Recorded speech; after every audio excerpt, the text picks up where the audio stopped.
Thank you. Thank you, my family. We are together. We say that we are together in this channel that is called Marriage Works that help us to cause our marriage to work. Thank you for those people that have called. They have SMS'd me. They have even talked to me. Thank you so much. You keep us going. Thank you for your questions. Thank you for your comments. That is why we are here. My name's Anne Maina Nyamo. I'm a married counselor. We train couples. We work with them and we help them to solve their conflict. I'm an author. I've written a book called Marriage Works. It is, you can call me. My number is 0721 827 435. I can deliver it to you, or you can go to our website, Isoma, and you'll get it there. Thank you. Be blessed. Today, I want us to talk about the topic pressure, the effect of pressure, negatively or positively. We know that in one's life, at times, you get yourself pressured by things that surround you. You can be pressured by yourself. You can pressure yourself to do things that are beyond your capability. You can be pressured by your spouse. You can be pressured by your children. You can be pressured by things that surround you, by the people around you. And all of this pressure, they can be positively, they can affect you positively or negatively. And this morning, I want us to look, how do they affect us negatively? They can cause you to lose your identity and wealthy.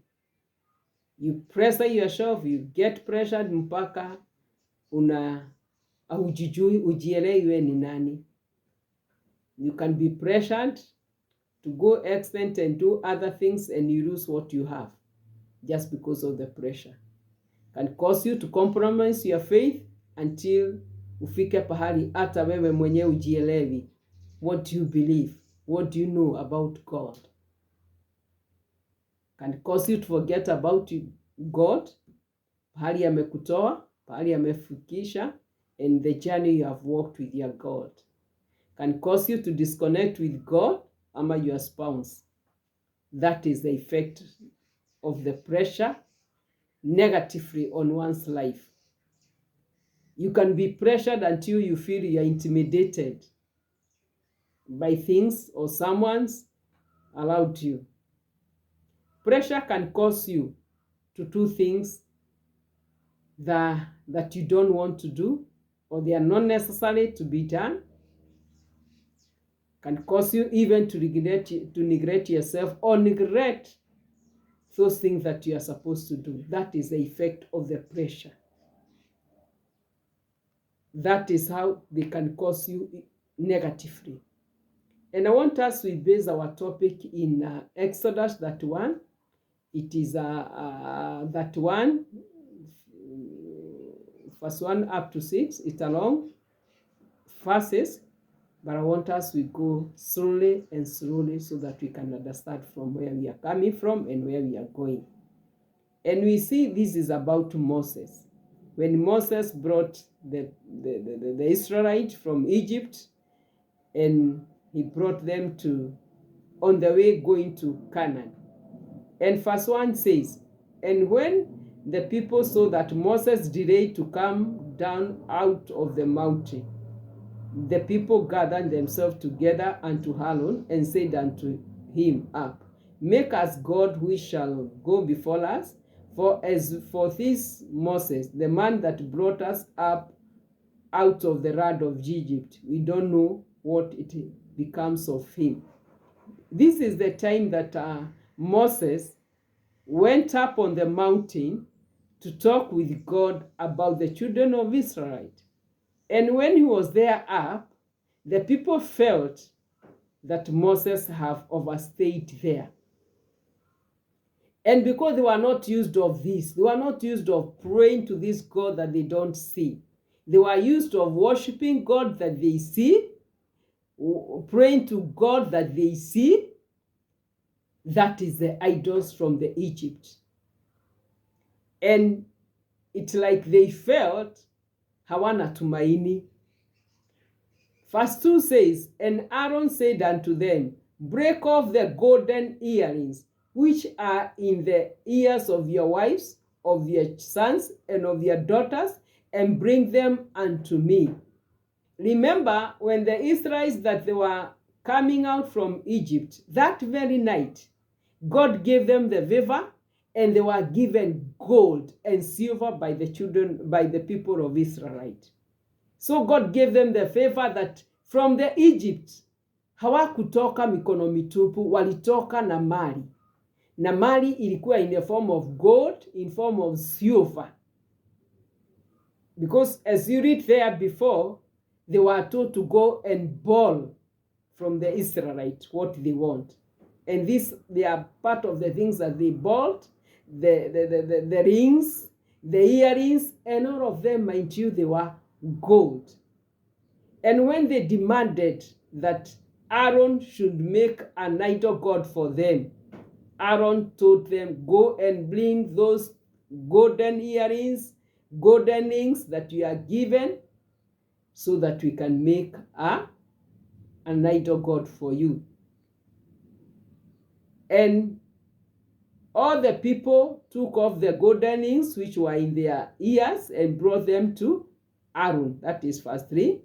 And he received them at their hand and fashioned it with a graving tool after he had made it a molten calf. And they said, this be thy God, O Israel, which brought thee up out of the land of Egypt.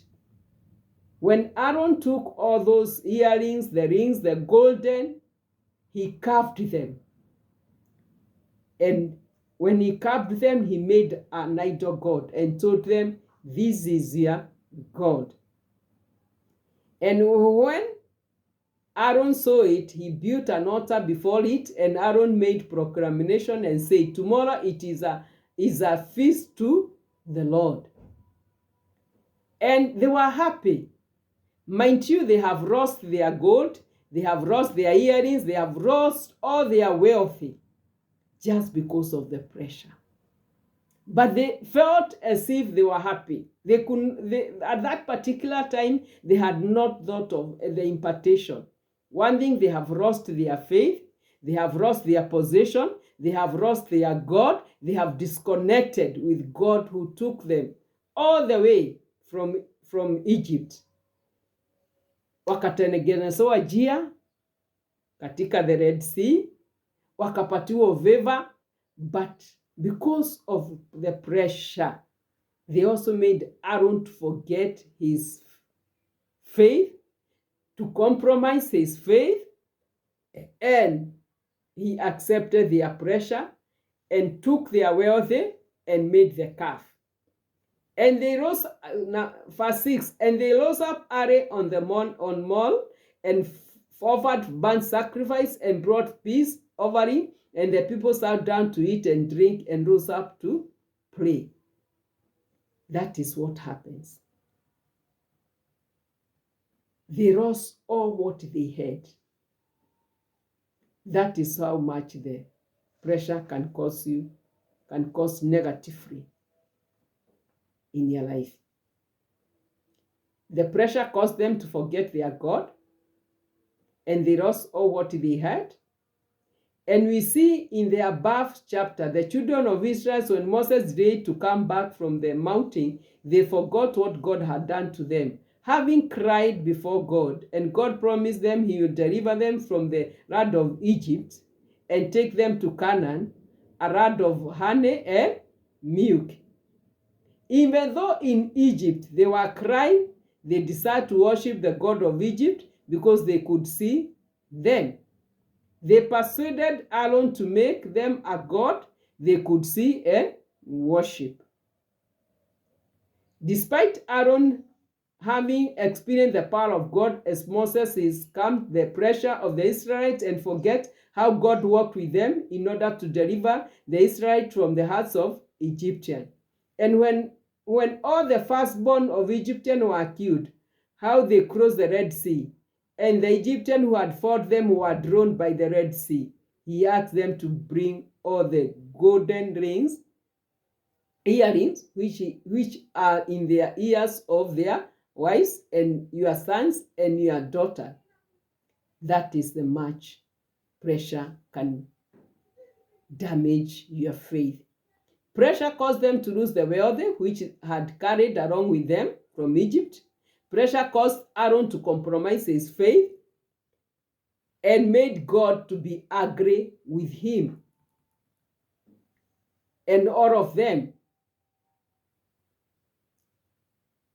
That is why it is very much important, all of us, let us not agree the pressure to cause us to lose our inheritance, lose our identity, lose our wealth, and all other things that are valuable in our life. You have to be firm with your faith and understand why you do what you do. As a wife, know your position in that family and study to be counted worthy to your assignment in that family. Romans 12:2 tells us, do not be conformed with the pattern of this world, but be transformed by the renewing of your mind.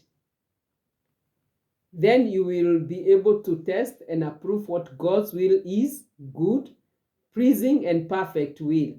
Then you learn to know God's will for you, which is good and pleasing and perfect. As a wife, you have a position in your family which demands you live right and administrate in godly way to that which God has given you. There could be pressure from your peer group, but stand on your position and do not let the enemy scam you with his tactics. You have a responsibility in your family, which is to support your husband and children to grow in the ways of God, by serve your husband, prepare what you need to be prepared to prepare, show him love, show him respect, and take care of your family. Always it's good to ask yourself some questions when you find yourself you are under pressure to do something. And these are some of the questions that you need to ask yourself. What will I lose when I succumb to the pressure? Is my identity affected? Is my position with God okay? What is the result? God has given us ability to think and do what is profitable to us in terms of spiritual and physical matters. Pressure can destroy the whole of you and your family. We see when God shows their action from heaven, he told Moses, hurry and go, because your people whom you led out of Egypt have sinned and rejected me. They made their own God and now are worshiping that God. God told Moses to let him destroy them, but preserve him. Moses breathed for the Israelites and were preserved from destruction. But God said he will punish them later. He will punish their sin, so they will not go free because of the action. That is what the pressure can do. Husband, you have a responsibility that God has laid on you to your family. Ephesians 5:25 says, love your wife. Husband, hold on to the key of flourishing marriage. Be the spiritual leader God intended you to be by protecting your wife and children from sort of evil in their lives. Build up your family. As a husband, you must work closely to your wife to provide security, protection, emotional and financial support for the children. Provide appropriate monitoring and discipline, and most importantly, remain a permanent and loving presence in your wife and children's life. You are supposed to give a direction to your family. The pressure should not cause you not to hear the voice of God for your family or get disconnected you from God. Have the wisdom of God, which will help you in decision making for your family. Should be your responsibility. Submit yourself to the knowledge of God by making quality time with God. Read the word, pray, worship God, make your relationship right with God. All of you, all of us, as a wife, as a husband, submit yourself to the knowledge of God. Read the word of God, pray, seek God, and you'll be able to overcome. Pressure, it's a weapon to destroy you. It's a weapon to disconnect you to your spouse, to your God. It's a weapon to work against God's purpose in your life. Pray God to help you to overcome it and live your life, and God will walk with you. I pray that God will help us all to be able to stand on our position as a wife, as a husband, as a child, because that's what God expects of us. Thank you so much for listening. May God bless you. Continue watching our channel. Continue subscribing. Continue sharing. Let others know about us. Be blessed. We value you. We love you. And bye-bye. Be blessed. I pray that God will help you and give you the grace to be able to overcome the pressure. Be blessed. Thank you.